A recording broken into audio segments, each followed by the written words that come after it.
Welcome to BRS news.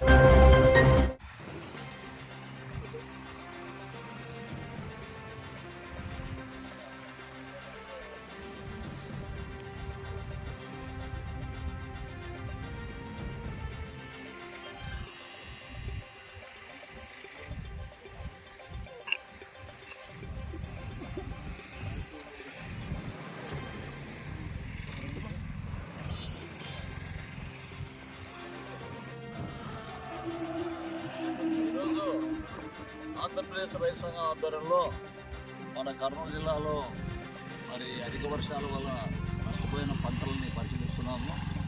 చాలా దారుణంగా ఉంది. ఎందుకనంటే మన కర్నూలు జిల్లాలో ఎప్పుడు ఈ పడమట తాలూకాల్లో 2-3 ఏళ్ళకి కానీ ఒక్కసారి వర్షం రాదు, పంట పండదు. ఈసారి చాలా విచిత్రమైన పరిస్థితి. ఇంతకుముందే మనకి ఇండియా చెప్పినట్లు ఒక చోట ఖరీఫ్ మొదలైనప్పుడు జూన్ జూలైలో అది అరకొర వర్షాలకి పంటలు వేయడం జరిగింది. మరి దాదాపు 20 రోజుల నుంచి విపరీతంగా రోజు వర్షం కురుస్తుంది. దీంతోన అంతకుముందేమో పంట ఎదుగుదల లేదు, ఇప్పుడేమో అన్నీ కూడా రైపింగ్ సీజన్ అంతా కూడా మా పంటలు చేతికొచ్చే కాలం, అన్నీ కూడా పాడైపోయినాయి. పంటలు ఎదుగుదల లేదు, వచ్చిన పంట అంతా కూడా నష్టపోయింది. ఈరోజు పత్తి అంతా కూడా కాయ పనికి రాకుండా అయిపోయింది.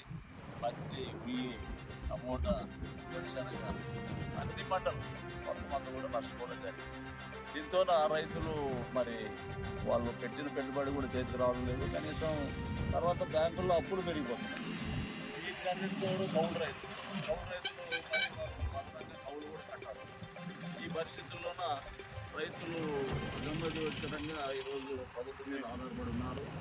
అయితే పరిస్థితి ఏమనంటే ఇప్పటికీ ప్రభుత్వం చెప్తుంది కానీ గతంలో కూడా రైతులు ఆదుకున్న దాఖలాలు లేవు. గతంలో రైతు భరోసా అంటారు, ఇప్పుడేమో అన్నదాత సుఖీభావం అంటున్నారు. పేర్లు మార్చి చెప్తున్నారు కానీ రైతులకి ఏమీ చేయడం లేదు. అందుకే మేము ఈ పంటల నష్టం, ఈ ఖరీఫ్లో నష్టపోయిన రైతులందరూ కూడా పంట నష్టపరిహారం కింద మరి ఈ వేరుశనగ, పత్తి ఈ పంటలన్నీ చేసుకునే రైతులందరూ కూడా ఎకరాకి 40,000 రూపాయలు నష్టపరిహారం ఇవ్వాలని చెప్పి ప్రభుత్వాన్ని డిమాండ్ చేశారు.